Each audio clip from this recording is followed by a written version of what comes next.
Friday night SmackDown summer slam के बाद खत्म हो चुकी है और आज दो बड़ी फ्यूड्स बननी थी शो के ऊपर, CM Punk and Kevin Owens, Randy Orton and Cody Rhodes. लेकिन इस क्रेजी स्मैकडाउन के सेटअप पे क्या ट्रिपल एच ने डिलीवर करा है? यह एक बार फिर से मंडे नाइट रॉ के सामने लोगों का स्मैकडाउन से सिर्फ खून ही चूसा है। तो गाइस, मैं हूं आयुष और आप देख रहे हैं रेसल इंडिया।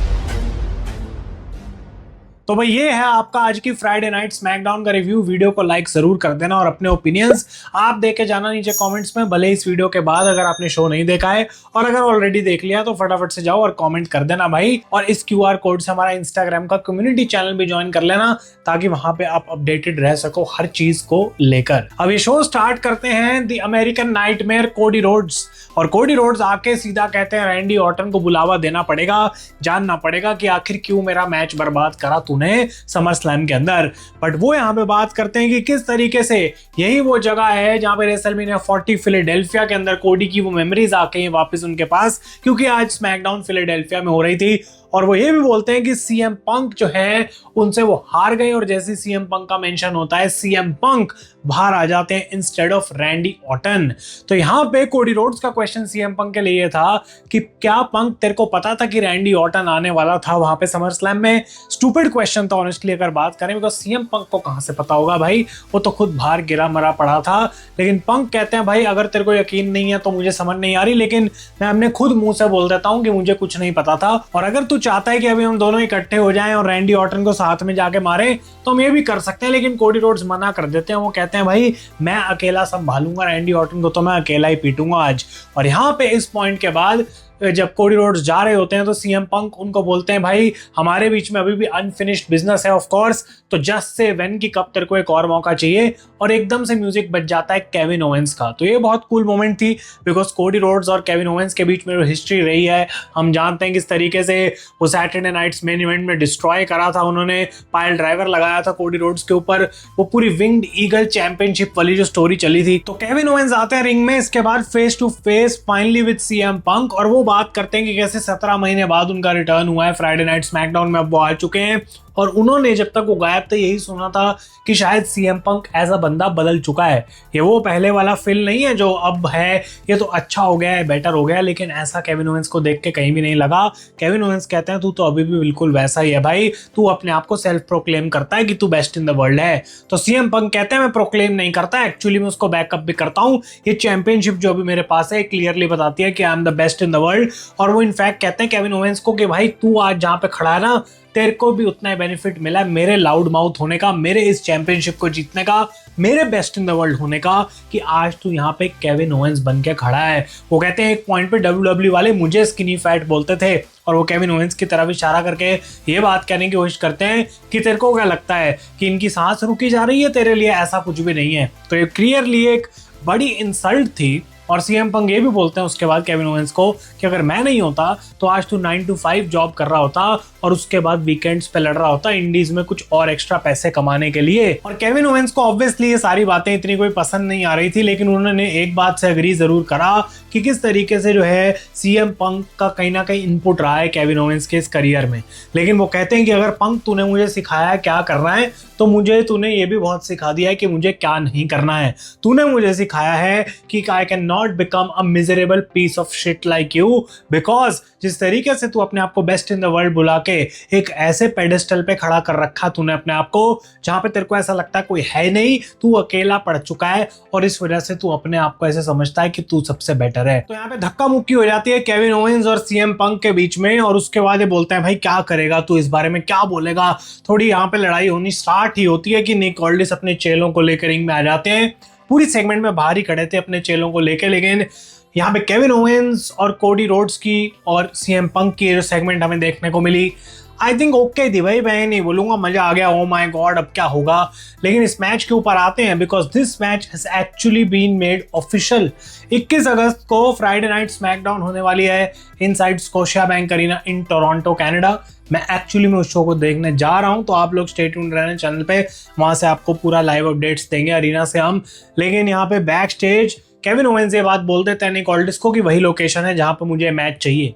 तो यहाँ पे अब सैमी ज़ेन कन्फ्रंट करते हैं केविन ओवेंस को बैक स्टेज, और उसके बाद सैमी ज़ेन कहते हैं कि देख भाई, तू इस तरीके से वापस आ गया, तूने मेरी अपॉर्चुनिटी दोबारा छीन ली, नहीं तो मैं अभी चैलेंज कर रहा होता सीएम पंक को।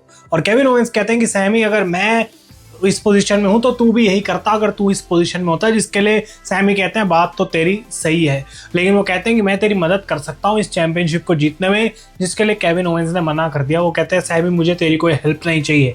तो सैमी ज़ेन ये बात क्लियर कर देते हैं केविन को कि भाई अगर तुझे मेरी हेल्प नहीं चाहिए, ठीक है, जाके अकेले हरा सीएम पंक को, लेकिन इसका मतलब ये नहीं है कि अगर तू चैंपियनशिप के पीछे जा रहा है तो मैं भी सेम चैंपियनशिप के पीछे नहीं जाऊंगा।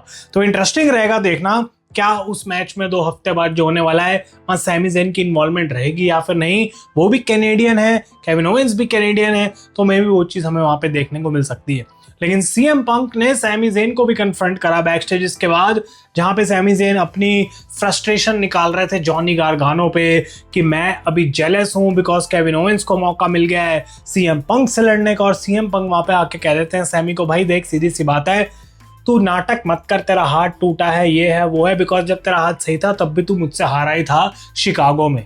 लेकिन वो ये बात बोल देते हैं कि now you are in the back of the line championship के लिए भी और जेलेसी के लिए भी, बिकॉज केविन ओवेंस तेरे से ज्यादा ही जो है वो मुझसे जलता है, तो उसको वहां पे भी नंबर 1 स्पॉट पे रखेंगे। तो ये थी सारी build for the undisputed championship. जैसा कि मैं कह रहा हूँ मैच तो बहुत क्रेजी होगा यहाँ पे सीएम पंक और केविन ओवेंस का, लेकिन उसके अलावा जो सेगमेंट्स थी वो ओके थी, कुछ बहुत ज्यादा अनबिलीवेबल नहीं था। बैरन कॉर्बिन और ट्रिक विलियम्स का रीमैच होता है for the United States championship, जो कि बैरन कॉर्बिन एक बार फिर से सिमिलर फैशन में जीत चुके हैं। उन्होंने टाइटल का इस्तेमाल करा और नेक्स्ट वीक हमें देखने को मिलेगा कि कार्मेलो हेज, जी हाँ, कार्मेलो हेज के साथ बैरन कॉर्बिन का मैच होगा, बिकॉज बैक स्टेज कार्मेलो अटैक कर देते हैं बैरन को। वो कहते हैं कोई नहीं कर सकता मुझे अब चैलेंज, और बैरन कॉर्बिन आज अंडरटेकर जैसे बाइक पे एंट्रेंस दे रहे थे भाई, तो एक स्पेशल ट्रीटमेंट तो देने की कोशिश करी जा रही है, लेकिन कोई रिएक्शन क्राउड की तरफ से आ नहीं रहा है, कोई हीट नहीं वो जनरेट कर पा रहे। देखते हैं कि क्या Carmelo Hayes can shock the world and win that title from Baron Corbin. इसके अलावा चेल्सी ग्रीन और टिफनी स्ट्रैटन अपनी सेलिब्रेशंस कर रहे थे कि किस तरीके से चेल्सी अब चैंपियन बन चुकी हैं, और उनकी टी शर्ट पे इंटरिम चैंपियन काट के परमानेंट कर रखा उसको डिजाइन में। और ये रूमर्स आ रहे हैं बिकॉज रिया रिप्ली की अब एक नी सर्जरी हुई है, तो शायद चेल्सी ग्रीन को परमानेंट चैंपियन ही बना दिया जाएगा, बिकॉज रॉयल रंबल तक या फिर रेसलमेनिया तक रिया रिप्ली तो पक्का ही गायब रहने वाली हैं। तो अब इतने महीने कैसा इंटरिम चैंपियन होगा उसकी कोई पॉसिबिलिटी बनती नहीं। बट फेटल इन्फ्लुएंस बाहर आते हैं और उनको मौका चाहिए अब टिफनी के यूएस चैंपियनशिप के लिए। तो टिफनी कहती है ठीक है जेसी जेन, मैं तेरे को मौका दूंगी अगर आज तू हमें टैग टीम टाइटल्स के लिए मौका दे सकती है। ये अप्रूव होता है, मैच होता है और फेटल इन्फ्लुएंस एक्चुअली में जीत जाते हैं इस मैच को। और अब next week Tiffany versus Jacy Jayne देखने को मिलेगा for the women's United States championship. Men's tag team titles की बात करें, जिसके बारे में कोई ज्यादा बात नहीं करता, हम जानते हैं एमएफटीज के साथ हाकू जुड़ चुके हैं, लेकिन यहाँ पे डेमियन प्रीस्ट बात करते हैं कि कैसे उनका अब जो है और दबदबा बनेगा as a champion. But War Raiders आते हैं जो ट्रिपल ए चैंपियंस हैं, और फिर आर ट्रूथ आके कंफर्म करते हैं कि उन्होंने नेक्स्ट वीक के लिए ट्रिपल थ्रेट मैच बनवा दिया है वॉर रेडर्स का अगेंस्ट एमएफटीज एंड जो है ये आर ट्रूथ और डेमियन प्रीस्ट की टीम। तो भाई ये क्या चल रहा है? डेमियन प्रीस्ट कहते हैं तूने ट्रिपल ए टाइटल्स की बात नहीं की, निक ऑल्डिस से हमारे ही टाइटल लगवा दिया तूने ऑन द लाइन।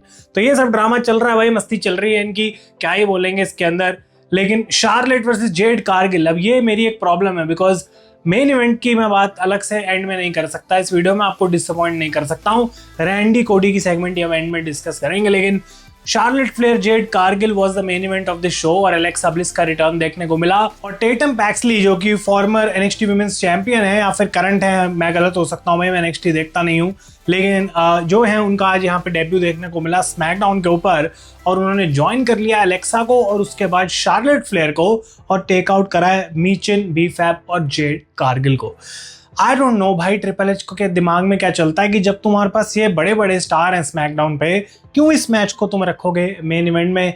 क्या लोग शॉक हो जाएंगे भाई टेटम पैक्सली को देख के कि ये क्या हो गया भाई, ये तो best SmackDown of all time हो गई? मुझे नहीं पता।